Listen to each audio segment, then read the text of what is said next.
Madame, Monsieur, bonjour et bienvenue. Nous sommes au CICES, Centre international du commerce extérieur du Sénégal, à l'occasion de la 22e édition de la FIARA, Foire internationale de l'agriculture et des ressources animales. Ce grand rendez-vous réunit des éleveurs, des agriculteurs, mais également des femmes transformatrices.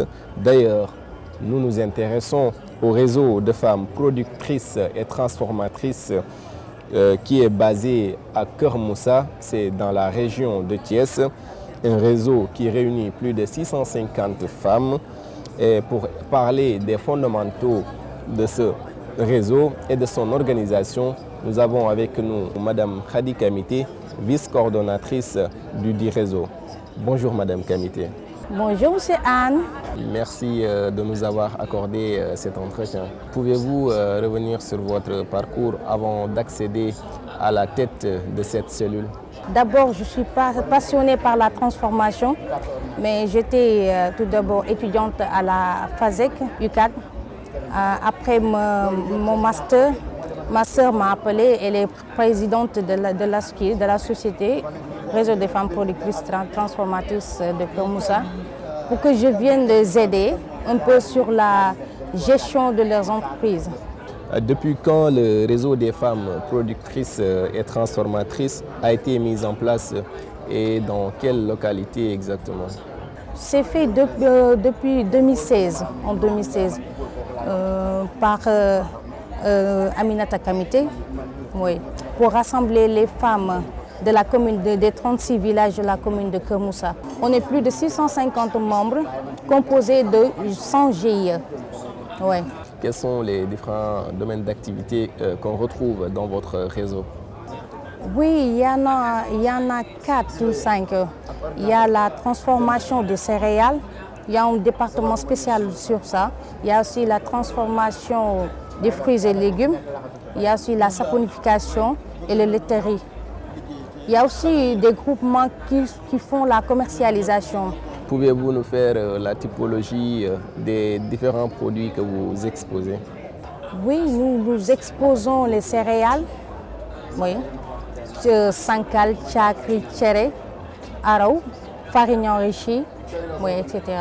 Les fruits et légumes, des jus papaye, jus mangue, bon, toutes les façons de fruits, nous transformons toutes les jus de mangue, les jus de papaye, betterave, il y a aussi les sirops citron, sirop orange, orange citron, aussi on a les sirops gingembre, de tamarin, etc. Ouais.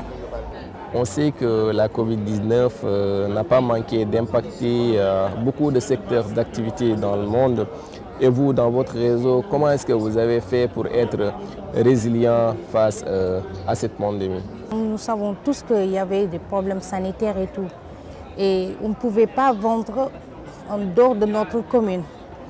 C'est pourquoi les femmes ont pris l'initiative de faire, par exemple, les céréales.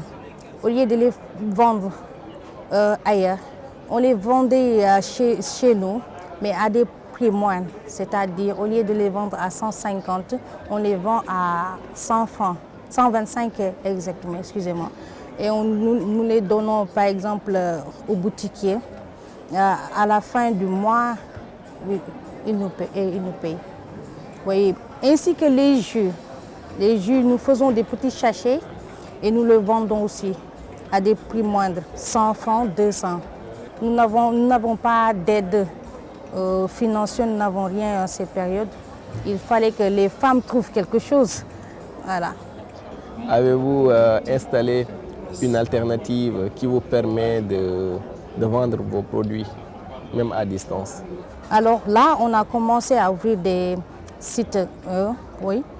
On a ouvert on était sur WhatsApp, sur Instagram et tout ça. Bon, ça n'a même pas fait encore un mois. Bon, du coup, mais on commence à avoir des résultats, oui, bien sûr. Peut-être les grandes, les dames, n'avaient pas bon, comment dirais-je, cette idée, oui. Alors, bon, quand je suis venue, j'ai proposé, mais vous là, vous êtes tellement en arrière. entre guillemets. Et elle se fâchait, quoi. Mais j'ai dit non, non.